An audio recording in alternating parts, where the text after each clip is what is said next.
Welcome to Home Video Hangouts. I'm Cody, and I just saw the new horror movie Sting, which is directed by Kia Roach Turner.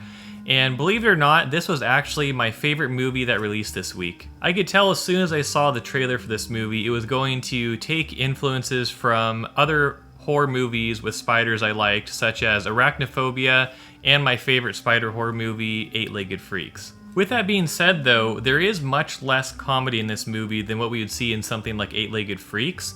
Instead, this movie uses a artistic filming style with a slow-building horror plot and incorporates a good amount of family drama into it as well.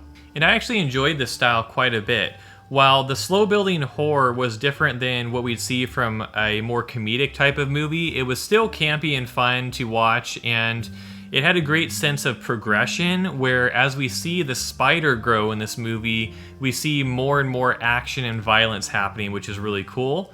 And we see everything get more hectic and more intense as the spider grows and feeds. And while this film didn't have a well-known cast, I did really appreciate their performances. One that stood out to me specifically was the lead young girl in this movie who played the character Charlotte is Nicole Kidman's daughter, Alila Brown, and she had a standout performance as a child actor, and I could see her acting in many more films in the future. So the only thing I could really say could have been improved in this movie was the lack of comedy that was here. There was some comedy in it that was all right, but they could have definitely done more with the comedic side of this, and I think the fact that they didn't gives this a little bit more of a scary feel and a little bit more of a dark feel, but I do think that these types of movies do well with a higher level of comedy.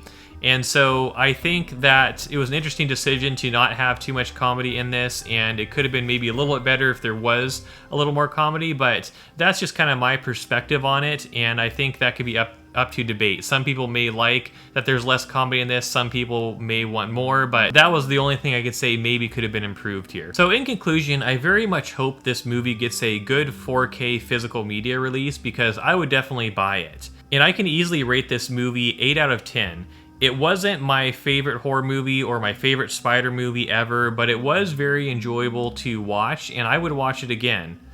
Let me know in the comments below, though, if you enjoyed this movie or if you plan on watching it, and if you haven't already, hit the like button and subscribe buttons down below to stay updated on my latest movie reviews and my upcoming videos, and I'll see you next time on Home Video Hangouts.